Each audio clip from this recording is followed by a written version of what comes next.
पापा आपने मेरे लिए किया ही क्या है। बेटा, यह कहाँ ले आए हो तुम दोनों मुझे? यह तो वृद्धाश्रम है। तुम तो कह रहे थे कि चाचा जी याद कर रहे हैं बहुत दिनों से मुझे, इसलिए थोड़े दिन मुझे मेरे भाई के यहाँ छोड़ने जा रहे हो। फिर गाड़ी यहाँ क्यों रोक दी तुमने?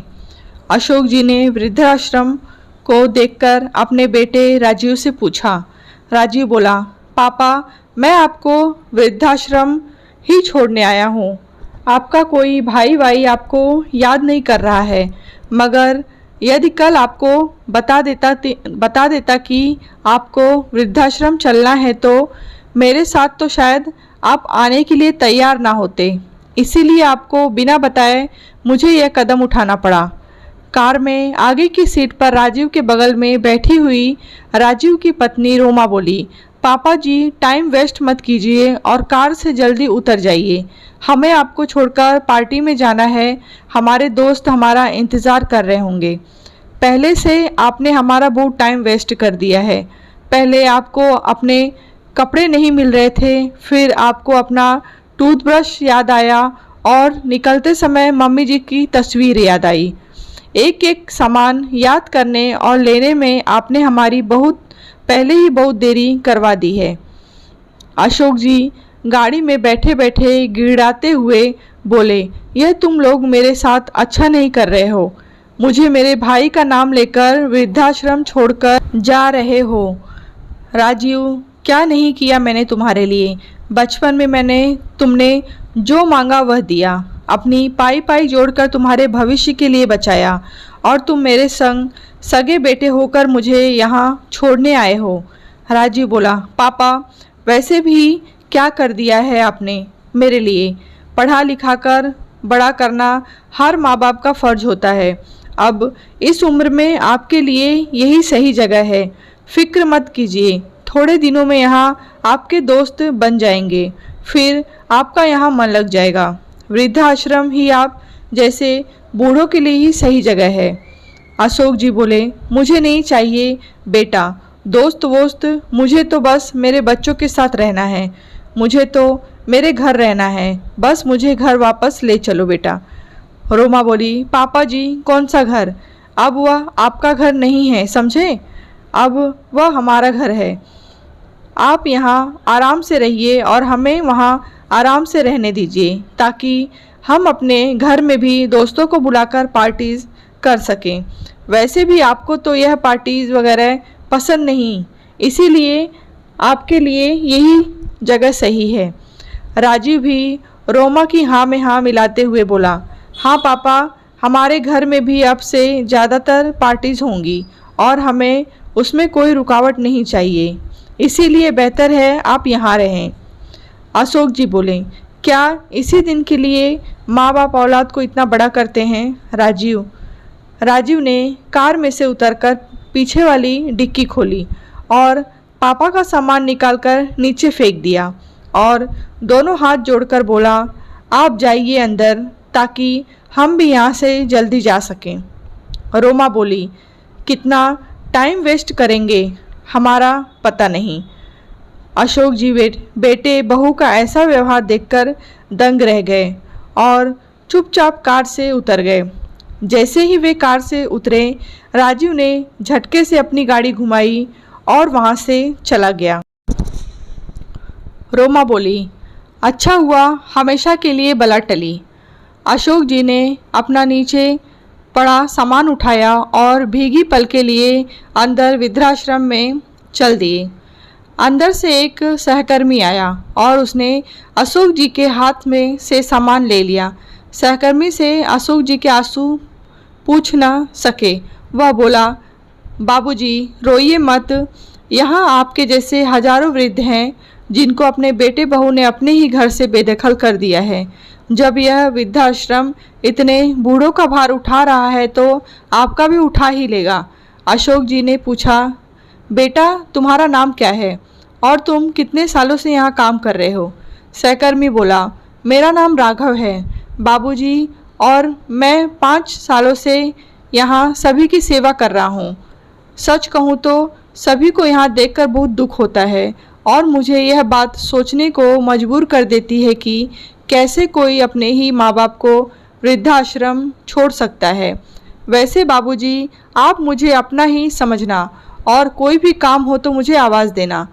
राघव अशोक जी को उनका कमरा दिखाते हुए बोला, वैसे आपके साथ ऐसा क्या हुआ बाबूजी कि आप यहाँ पहुँचे। अशोक जी कमरे के पलंग पर बैठकर रो पड़े और बोले, राघव, मेरी पत्नी का निधन हुए 2 साल हो चुके हैं। मेरी पत्नी गोदावरी के निधन के बाद से ज़्यादा बीमार ही रहने लगा। मुझसे 2 रोटी भी ना खाई जाती। एक दिन बहू रोमा से मैं बोला, बेटा मुझसे रोटी सब्जी नहीं खाई जाती, हो सके तो मेरे लिए अलग से खिचड़ी या दलिया बना लो। बस मेरे इतना कहते ही बहू मुझ पर भड़क पड़ी। कहने लगी, आपको तो बस बैठे बैठे फरमाइश सूझ रही है, कभी यह बना दो कभी वह बना दो। मैं क्या आपकी नौकरानी हूँ? मेरी बात कान खोलकर सुन लीजिए। अब आपकी पत्नी तो दुनिया में रही नहीं तो आपकी फरमाइश पूरी करती थी और मुझ पर यह जोर जबरदस्ती नहीं चलेगी। बेटा राजीव भी उस दिन रोमा से बोला, रोमा बना दो ना खिचड़ी, खिचड़ी बनाने में भला कितना ही समय लग जाएगा। रोमा बोली, राजीव तुम्हारे पापा के लिए मुझसे अलग से कुछ ना बन पाएगा, जो भी है यही खाना पड़ेगा। वैसे भी अब यह बूढ़े हो चुके हैं और इनकी तबीयत भी ठीक नहीं रहती, मुझसे इनका अलग से काम नहीं होगा। तुम इन्हें वृद्धाश्रम छोड़ दो। यह सुनते ही मैं डर गया। मैं बोला, बहू अब आगे से मैं तुम्हें कभी कुछ नहीं कहूँगा, मगर मुझे वृद्धाश्रम भेजने की बात मत करना। उसके बाद मुझे बहू जो खाने को देती मैं चुपचाप खा लेता, भले मेरा पेट साथ दे या ना दे, मगर मैं उससे कुछ ना कहता। एक दिन राजीव जब मुझे जेब खर्ची के पैसे दे रहा था तो रोमा ने राजीव के हाथ से पैसे खींच लिए और बोली, क्या ज़रूरत है राजीव इन्हें पैसा देने की, पूरे दिन घर में पड़े रहते हैं, टीवी और बिजली का बिल बढ़ाते हैं वो अलग, खाने को तो सब कुछ मिल जाता है, तो उन्हें यह जेब खर्ची किस बात की दी जा रही है। मैं बोला, बेटा कभी कभी नीचे दोस्तों के साथ टहलने जाता हूँ तो कभी कोई दोस्त कहता है कि रिक्शा में मंदिर चले जाते हैं। अब इस उम्र में इतना चलना तो होता नहीं है कि मंदिर चलकर जाए, पर जेब में 2 पैसे चाहिए होते हैं जो रिक्शा पकड़ सकें, वरना दोस्तों के सामने शर्म महसूस होती है। रोमा बोली, पापा जी कोई ज़रूरत नहीं है दूर मंदिर जाने की, हमारे बगल वाले मंदिर ही जाया कीजिए ताकि रिक्शा के पैसे बच जाएं। राजी बोला, पापा रोमा सही कह रही है, बस उस दिन से मुझे जेब खर्ची भी मिलनी बंद हो गई। मैं तो चुपचाप ज़िंदगी गुजर बसर कर रहा था और साथ ही भगवान से प्रार्थना भी कर रहा था, भगवान अब मुझे जल्दी उठा ले। गोदावरी न जाने मुझसे पहले क्यों चली गई, मुझे उसका बहुत सहारा था। उसके जाने के बाद बहुत अकेला महसूस करने लगा था। थोड़े दिनों बाद घर में राजीव और रोमा आए दिन अपने दोस्तों को बुलाकर पार्टीज करने लगे। मेरे कमरे को वे लोग बाहर से ताला लगा देते, मैं उस छोटे से कमरे में पड़ा रहता। मगर एक रोज़ रात को बाहर पार्टी चल रही थी और मुझे कमरे में बेचैनी महसूस होने लगी। मेरा दम घुटने लगा तो मैंने दरवाज़ा खटखटाना शुरू कर दिया। बहुत देर बाद राजीव और रोमा ने दरवाज़ा खोला और मुझे डांटने लगे, आज आपकी वजह से हमें अपनी पार्टी जल्दी ख़त्म करनी पड़ी और हमारे दोस्त को ऐसे ही वापस भेजना पड़ा। राजीव भड़क कर बोला, आपने पूरा मूड खराब कर दिया आज। दोनों ने मेरा हालचाल भी ना पूछा। मैं थोड़ी देर तक हांफता रहा, मगर दोनों मुझे अनदेखा कर अपने कमरे में चले गए और आज मुझे मेरे भाई के घर छोड़ने का झूठ बोलकर यहाँ वृद्धाश्रम छोड़कर चले गए। मैं गिड़गिड़ाता रहा, मगर दोनों ने मेरी एक ना सुनी। अशोक जी की सारी कहानी सुनकर राघव की आंखें भी छलक पड़ी। राघव बोला, बाबूजी फिर क्यों आप उन लोगों के साथ वापस घर जाना चाहते हो?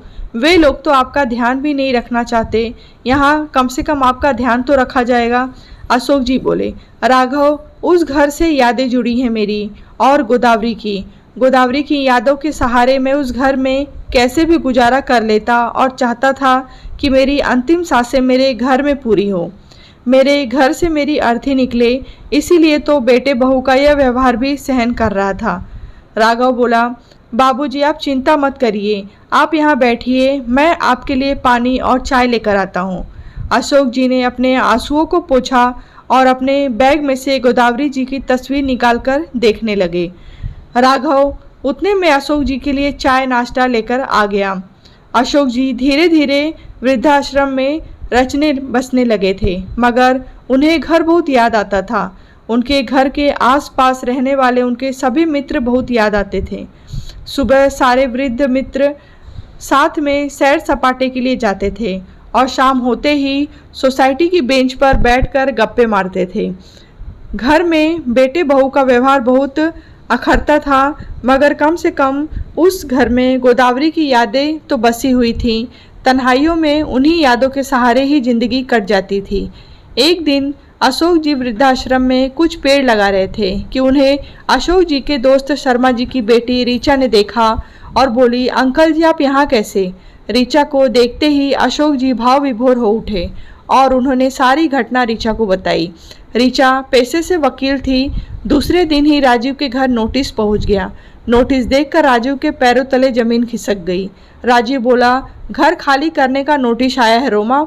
रोमा गुस्से से बोली, राजीव तुम भी बुद्ध ही रहोगे। पापा जी को वृद्धाश्रम छोड़ने से पहले यह तो देख लेते कि घर का लोन उन्होंने पूरा भर दिया है या नहीं।